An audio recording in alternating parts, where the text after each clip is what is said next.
Hello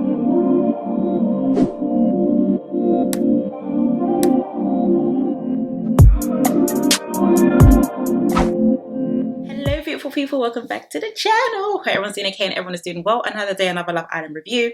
Guys, I'm doing my hair tomorrow, Puriana, so I just packed it in one bun like this. Manage me for today, guys, okay? Manage me for today.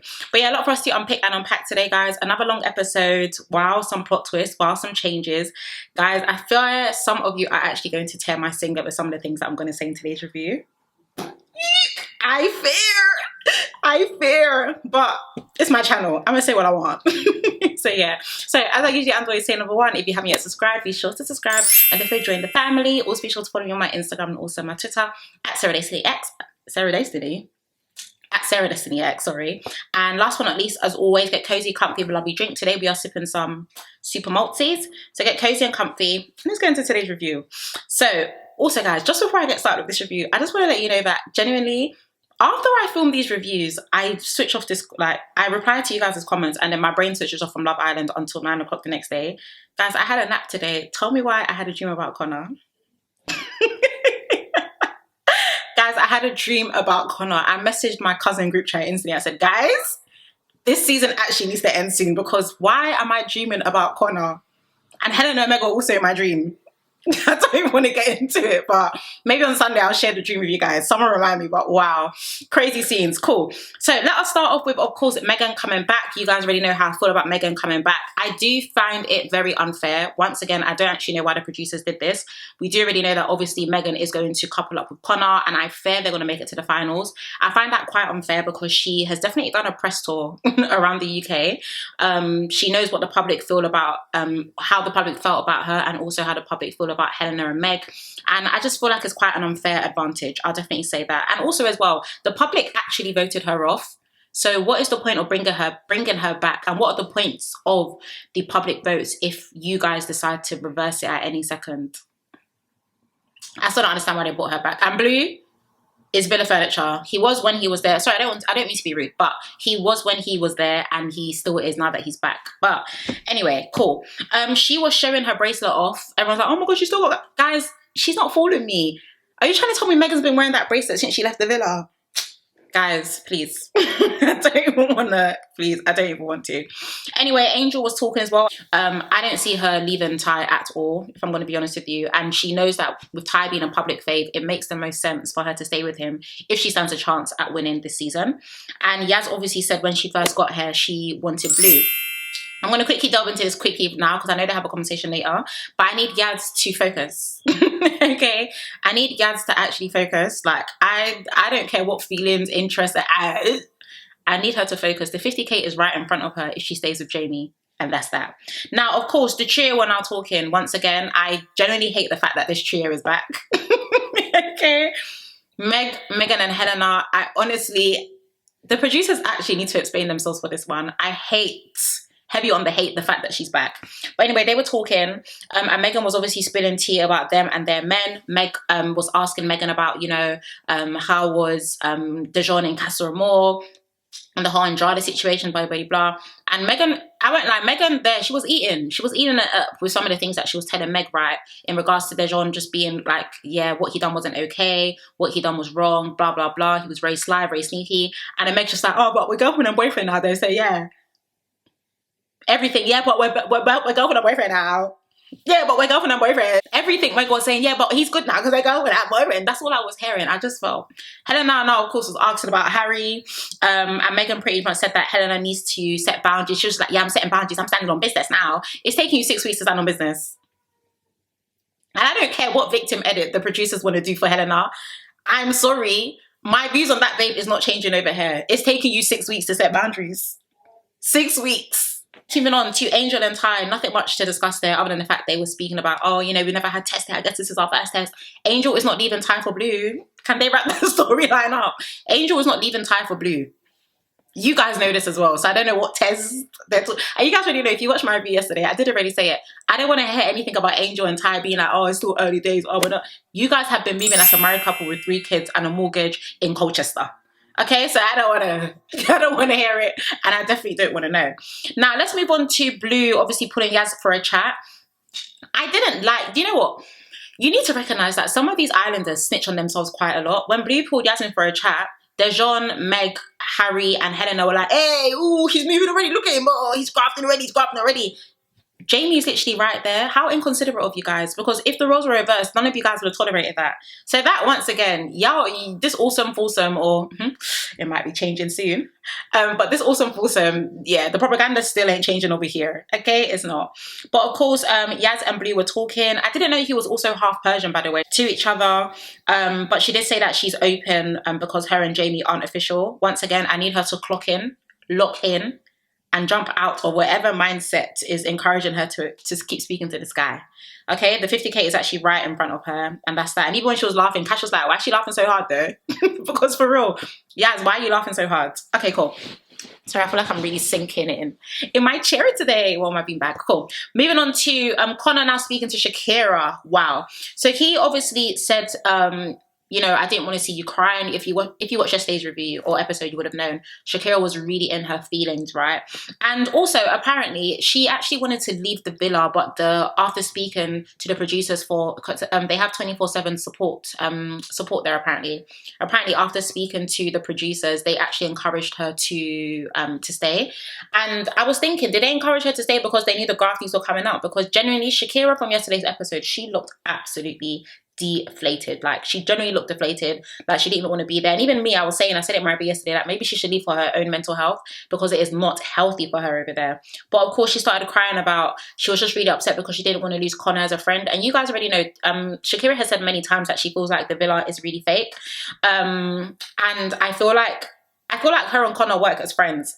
As lovers, they don't click and they don't merge together. But I can only imagine, because she feels so overwhelmed whilst being in the villa, and she actually feels like a lot of them aren't actually quite nice, why she ended up crying. It makes sense as to why she was crying. I don't think she was crying because she wants to be with Connor. I think she was genuinely crying because she has a solid friend in him and she doesn't want to lose him because of the rest of the villa, if that makes sense. So yeah, quite interesting, but we'll speak about them later again anyway, because they end up having a conversation at night. Last but not least, Cash and Tony were talking about their connection. Cash is so funny. I really like Cash, by the way, guys. I've already said the same way. But Tony was like, should we sleep in a Hideaway? And he was just like, yeah, like, reservation's already been booked. Like, yeah, like, that's a done deal type of thing. So they ended up sleeping in the Hideaway. And at nighttime, Connor was saying that it's really hard. He was crying as well. So when Connor was crying, I was thinking, okay, well. But when Connor was crying, he was like, oh, it's just really hard here because, you know, I just don't have any friends. So personally, I think, like I said, they both work as friends, but I feel like genuinely the villa is actually so fake and so phony and so much is going on that they're crying because they actually just don't want to lose each other as friends. And usually that happens if you end up dating someone that you like as friends. You know, your worst fear is almost like, oh, like, I wish we should have stayed friends because being lovers just didn't work. And I feel like that was why they were both crying as well. So it's making me recognize how terrible that villa must be. Okay, we're just reviewing the show and watching the show, but generally for those in there, it must be terrible. Now let's move on to the following morning. Yaz ended up pulling Blue for a chat. Once again, babe, I need you to wake up and smell the hot Rabina. The 50K is right in front of you. Please stop talking to this man. Okay, please stop talking to this man, because the conversation went sexual quite quick. They were speaking about both being from Persia. They were talking about his mum's sex shop. Orgasms did this latex. Yaz, please, please leave this man alone. Okay. Of course, Yaz after that went to go speak to Jamie and the rest of the villa, or rest of the crew, not the villa, rest of the crew, and was just like, yeah, like, he's just easy to talk to, easy to flirt with. Jamie is actually a very relaxed guy. He at first, obviously, he's talking to Cash and Tony like, oh, like, well, why are they talking or whatever, but I think he just knows he has such a strong thing with Yaz that he doesn't even feel the need to overly stress out about it. Do you know what I mean? So I think Yaz and Jamie have a really good chance of winning this season. Now, moving on to Tony, now talking to Connor about Shakira and the Harry situation. And obviously, Harry is poking Shakira, and Shakira is very vulnerable and she's also very hurt. And also mentioned the fact that Harry did say that he wanted to go on a pie date with Shakira, and was just like, who says that? If you're on a couple with someone, or if you're exclusive with someone, why on earth would you say that to someone else? At this time, Shakira was actually in the villa. She was in the changing room, and Harry ended up joining her. Producers definitely told Harry to go and speak to her, by the way, because Harry was nowhere near that villa. I mean, near the dressing room, and all of a sudden he's in the dressing room and Shakira's in the dressing room. Producers, But guys, Oh, you guys are gonna tear my singlet a little bit. I know you're gonna tear my singlet. Guys, that conversation, I feel like Harry for a split second. I feel like he won me over. Yeah, guys, Harry and Helena, not Harry and Helena, sorry. Yeah, Harry and Helena. Harry and Helena never have conversations of substance. They have never, in the past 6 weeks, I don't recall any conversation that they've had of substance together. But Harry and Shakira, there was good chat there, guys. He was actually being emotionally supportive. He was making sure that she was okay. He was giving her eye contact, which he doesn't even give to Helena. And I'm trying not to fall for it, but guys, for a split second, Harry got me. Yeah. Harry got me. Now, you guys also need to remember that Shakira is actually only 22 and Harry is a 30-year-old man. So I can't lie, the age gap, the 8-year age gap for me, you know, and everyone says, oh, love comes in different. 8 years is quite a lot. But I will say Shakira is very, very, very emotionally mature. And I think that's one reason why I really like her. She's 22, but wow, like she reasons better than even the eldest lady that is in that villa, and that is Helena, who's 29. So yeah, I feel like we did already see a spoiler in a news article about Harry, a couple that have been exclusive end up calling it quits. So I feel like this is just foreshadowing what's going to take place tomorrow, i.e. Harry is going to call it quits with Helena. I'm going to speak about my thoughts on that situation later anyway, because another conversation ends up happening, but I'm sorry, guys. Yeah, they won me over with that chat. I'm sorry. But Harry's not a great guy. I just want to also put that out there. Harry's not a great guy. I'm sorry. And Shakira definitely does deserve better. That ain't changing, okay? That ain't changing. Of course, Harry now ended up speaking to Dejon after it, and he said, in the dressing room that, you know, he was speaking to Shakira, and, you know, bro, a lot is going on in the villa. He looked like he wanted to cry. Dejon was there speaking to him. I just felt like, wow, like, this is really... You know, like Harry has never felt this way about Helena. He's never spoken to anyone like this about Helena. And I've always really said it anyway. I never felt like Harry even liked Helena. I feel like he liked the fact that she was a doormat and he could do whatever he wanted with her. But he definitely cares for Shakira more than he's ever cared for Helena since the season has started. So generally, I don't understand why he made it exclusive with her. Because even when Shakira was talking to Tony as well about it, they were honestly just like, I don't understand why he made it exclusive with her if his head was very much still, you know, left and right, child. Left and right. And of course, Helena now ends up coming in whilst Harry and Dejon were having a conversation. And she was like, oh, what's wrong? Like, oh, you're moving weird. So she's definitely picking up on the vibes. But I don't understand why Helena even thought that Harry was serious about her. He's shown you time and time again, episode after episode, that he hasn't been for you. I know he said certain things, but generally, if his actions aren't aligned with the things that he's saying, you should have read the room. So it's quite interesting that it's taken 6 weeks for common sense to low-key be downloaded, but we're going to get into that later anyway. Next, moving on to Connor and Megan in the Hideaway. Generally, not much to discuss there. You guys already know how I feel about Megan coming back into the villa. Obviously, she's going to be coupled up with Connor. Obviously, they're going to make it to the finals, and generally, I just don't feel like it's fair. And I don't care for Megan being back in that villa regardless, do you know what I mean? But of course, they were speaking about the Harry, Helena, and Connor's and Shakira situation, and Connor ended up spilling the tea about what Harry had tested Shakira in the changing room. You're talking to your babes who genuinely has a big mouth, so it was no surprise that the secret ended up coming out anyway, with Megan, of course, disclosing it to the girlies. But we'll get into that. Also, he tried to kiss her and she moved, but I have nothing to discuss regarding those two. Thank you. Next, moving on to Harry now pulling Helena for a chat. She asked what exactly is going on in his filthy mind, and I feel like that once again, even when she said that comment, it just took me back to why I feel the way that I feel regarding both of them. All of their conversations are very sexual and they lack substance. Like, this guy is genuinely feeling and looking down, and you're saying, oh, wondering what's going on in that filthy mind of yours. It hit the time. Respectfully, isn't at the time. But of course, he mentioned about Shakira and how he feels about it, and she was like, how do you feel about it? Because I really don't want us to go back to where we used to be. I'm going to find it hard to progress if you still really like her, and I don't want anything to change between us. And he was like, nothing's going to change. Like, and it was given he was genuinely trying to convince himself, because everything is about to change. Okay, every single thing is about to change between them. After that, Helena and I went to go and Helena and I went to go and speak to Megan Dejon about it, and she was like, I always knew at the back of my mind that he still really liked her, blah, blah, blah.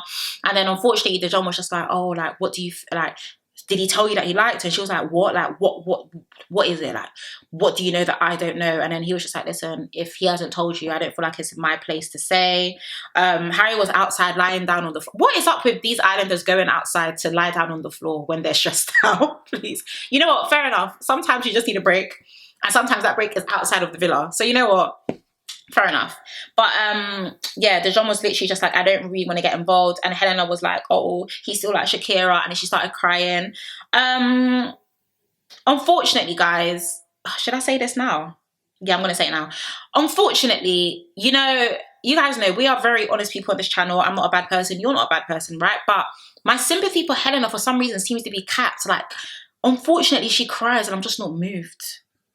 I'm just not moved because I feel like she's been a pick-me and actually quite a mean girl from day one.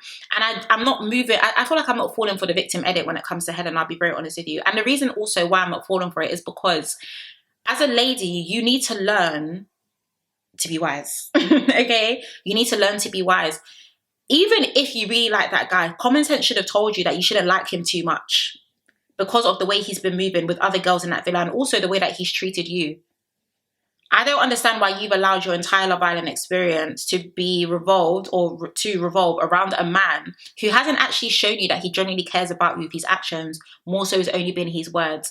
Even time and time and time again, even with you guys being exclusive, even with this, even with that, he still flirts with other people. He still makes very interesting comments. You guys speak, he never gives you eye contact. It's like, you should have read the room earlier. And once again, I feel like she's been a pick-me from the jump. And for some reason, I'm just not moved. If you are moved, let me know down below. But I just kind of felt like, not what goes around comes around, but low-key, yeah, what goes around comes around. And not that I want Harry for Shakira, but at the same time, yeah, like yeah. I'm sure you guys know what I'm saying without saying it. I feel like it's because I've repeated it so many times in these reviews that I can't be bothered to say the information word for word as I've been saying it, but I'm sorry, nah. Next, moving on to Megan. Megan was now speaking to Helena and obviously mentioned what Connor had told her. No surprise there. And Dejon obviously now told Harry as well that, oh yeah, like Helena knows about the situation. Helena knows about the date comment. And he was like, oh yeah, I'm in trouble. Now the trio, of course, now get together to speak to Helena and she's crying. And then Megan's just like, surely you guys are exclusive. Surely he's not going to go back from that. And you guys really know how I feel about this exclusive word anyway. Like, guys, generally, being exclusive is not really a thing, okay? You're either dating, girlfriend or boyfriend, or married. I don't really understand what this, like, exclusive thing is. But anyway, cool. But yeah, Helena was crying. And once again, unfortunately, my sympathy just seems to be a bit capped. Yeah, it does. Anyway, cool. We know that they ended up getting a text that tonight was going to be the Grafties, sponsored by Boots, which made me wonder, did the producers encourage Shakira to stay because they knew that the Grafties were going to be savage? Let's divulge and talk about it. Prior to the Grafties, Jamie actually made me laugh. Jamie was like, oh, do you think there's going to be a host? And they were like, I think Shakira was like, you plonker. And then Yaz was like, have you never watched Love Island before? Like, babe, this isn't the Grammys. What do you mean? Asking if there's going to be a host. Jamie, but we still love you here. Okay. Now, the first Grafties award was for Eat, Sleep, Crack On and Repeat. And the nominees were Dejon, speaking to all the girls in the villa, every single girl that has been in that villa, every single girl that has left because of him, every single girl they showed him. Then they showed Helena's scene with Harry and Harrison, and Harry was like, oh, I thought you said you was all for me when I got back. And she was just like, you were still Shakira, like what was I supposed to do, not crack on? And then, why am I talking like her? So I'm not supposed to say crack on. Anyway, and the last was for Connor, talking to all the girls in the villa and lips-ing all of them. You guys already know Connor has been around that villa twice. Not even twice. How many times? 6, 7, 8 times? I don't know. But anyway, the winner ended up being Dejon. Dejon came and gave a speech. And every single time I record, there is a motorcycle that does that, and I find it so interesting. Anyway, Dejon gave a speech and he was like, you know, beauty comes in all shapes, colors, sizes, but you know what, I've got my girlfriend, I've got my Meg, and she's the most beautiful of them all. Boo, speech was whack. Okay, and someone commented on my video the other day like, oh, Sarah's always mean to all the black guys every single season, that is hidden, internalized racism. Are you guys watching the same show as me? First things first, that's false. Okay, and second of all, it's okay for us to watch a show and not like someone's character, please. Like, Dejon is not fooling us on this channel, okay? You need to clock in, okay? It's not clocking to you that we're standing on business, is it? You need to clock in, okay? It's okay for us to have that opinion about Dejon. Dejon is not, my thoughts on Dejon is not changing over here, okay? That guy has showed us time and time again, and he's not the only guy who has shown us that as well, and I've called out all the other guys, so please stop. Every season, someone does that, and I just find it so strange. Guys, I don't hate black men. Make it make sense. Please, I really don't. Anyway, the next question was the best double act. And this is what made me wonder, did the producers keep Shakira in because of this? But let's get into it. The first nominee was Helena and Dejon talking about Mug and Meg and all of that situation. Honestly, Dejon wasn't even smiling. He saw that 50k flash before his eyes. He was just like watching the screen. But even they ended up having a brief conversation about that. Like, Helena was just like, that's not bad, is it? And Megan was just like, no, that is fine. No. Second nominees was Tony and Shakira talking about Meg. And you guys know Tony and Shakira, they be gisting about Meg all the time. And Meg was like, that's crazy. That's crazy that you guys will speak like that about me. I'm nice. I try to be nice with you guys, but you guys are just fake. So I shouldn't be laughing. But she's like, you guys are just fake. I'm not fake. I'm this, I'm that. I'm just thinking. And it's clear that there's a divide in that villa. We do already know that, right? But obviously she started crying and I just felt like, I don't know what to tell you guys. What is the agenda here? What is the agenda here? Like, and it goes back to what I said in one of my other lives, I think, when I said it, that people genuinely, when we do these reviews, obviously we remember quite a lot because we base reviews based on previous episodes as well, right? But some people genuinely, like, are you forgetting how Meg and Helena and Megan and even Emily was so insufferable in the beginning of this season? People on Twitter were just like, oh, look at Meg, look at them making Meg cry. That girl's the nicest person in the villa. What? Come on, guys. What's going on here? What's going on in the House of Commons, love? Please. Of course, the next scene was Meg and Helena. And I was thinking, okay, cool. They showed Tony and Shakira. It's now time for Meg and Helena. They didn't show the worst clips that were out there for Meg and Helena, okay? Honestly, like, the main conversation that they showed was when Meg was talking about Harry to Helena and talking about, oh, how, yeah, you know, he still really likes you. Look at him, he's closing things off with other people. I feel like there were worse scenes that they could have shown of Meg and Helena talking about other people. Even down to the scene when Tony and Shakira were walking off and they were like, oh, look at her, yeah, go and go walk, shut yourself. They didn't show none of that. So I was just thinking, how so interesting. Dejon Insee was just like, obviously, like, yeah, you guys are wrong for that. Even Meg and Helena, like, obviously theirs wasn't even as bad. I was thinking, first, Dejon, stop. But also as well, they were then talking about there being a divide in the villa. And yes, we've seen this divide from the beginning, okay? And even Tony was like, you guys aren't inviting, you guys aren't welcoming, you guys walk off, you guys do your thing. And even Yaz was like, yeah, like, it's been like that since the beginning. So I'm glad that wasn't acknowledged because I don't understand why Meg and Helena in that moment were acting like there wasn't a divide in the villa. Like, clearly there is a divide when it comes to the girls. So yeah, even when Tony was just like, you guys aren't warm or welcoming, I was just like, yeah, like, it's not giving that. But anyway, Tony and Shakira ended up winning the award and they said, listen, at the end of the day, what we said after the movie night, and everyone was basically in their feelings. So yeah, thank you very much. Do you know what I mean? Now, a lot of people were saying that they felt like Shakira could have apologized. I don't know if that was the time for her to apologize, even if she was going to. But also at the same time, once again, guys, let's not forget that Meg and Helena have also done a lot and they also haven't apologized for so many things as well. So if there's going to be an apology that needs to be shared between the girls, I feel like the girls need to sit down around the fire pit or the terrace or something and literally have a debrief between all of them and then decide to apologize together, okay? It's wrong for people to be like, oh, Shakira's mean, Shakira needs to apologize. Guys, I think they all need to apologise to each other if they want to close that divide. So that's only if they care about closing that divide. Last but not least, the final nominations was for the flirtous performance. And the first nominee was Harry flirting with Emma, smelling her armpits. The second was Jamie and Yaz doing their thing. And the third was with Harry and Angel. The winner ended up being Harry and Angel, and they ended up cheersing to no more flirting. Of course, Helena was very irritated. She had the straightest face on. Also as well, you guys know I pick up on weird things, but why was Harry wearing red trousers with a green top? I'm sorry, guys. I know that's so random, but when he got up, I said, eBay ain't that bad, okay? Like, can you give them Ashore's clothes in Nigeria, by the way, sorry, but can you give them clothes that make sense? When I saw it, I said, red trousers with a green top and black shoes. Come on. This is too much. It's giving Father Christmas, guys. Genuinely, no, okay? But anyway, when they sat down, Helena was just like, oh, you can't compare both situations. Mine happened weeks ago. Yours happened a few days ago, i.e. when he was flirting with Angel. And then, yeah, the episode ended. There was no tomorrow night. I do think tomorrow night we are going to see the episode with Harry and Helena calling it quits. Like I said, unfortunately my sympathy is low-key capped, not low-key, high-key capped. My sympathy is capped for Helena, unfortunately. You did allow your Love Island experience to be affected by a guy who has actually shown you time and time again that he's been unserious. Do I like Harry and Shakira together? I do feel like Shakira deserves better, 110%, but you can't deny the fact that Harry definitely cares more about Shakira than he's ever cared about Helena since the season started. And yeah, I just wish there was actually just another guy in that villa who was just so correct for Shakira, because generally I wanted Shakira or Tony to win, or Yaz. Those were my three. Right now it's looking like Dejon and Meg are making it to the finals, Tony and Cash are making it to the finals, Megan and Connor are making it to the finals, and Yaz and Jamie. That's low-key the vibe that I'm getting. And I really wanted Shakira to make it to the finals because I feel like she deserves to be there. Do you know what I mean? But those are my thoughts on today's episode, guys. Like I said, a long review because it was a long episode, but let me know your thoughts. How did you find tonight's episode? Comment down below. As always, if you haven't yet subscribed, be sure to subscribe and definitely join the family. Also, be sure to follow me on my Instagram and also my Twitter. But other than that, I'm going to thank you guys so much for watching. Please you take care, stay blessed, and I shall see you tomorrow. Bye.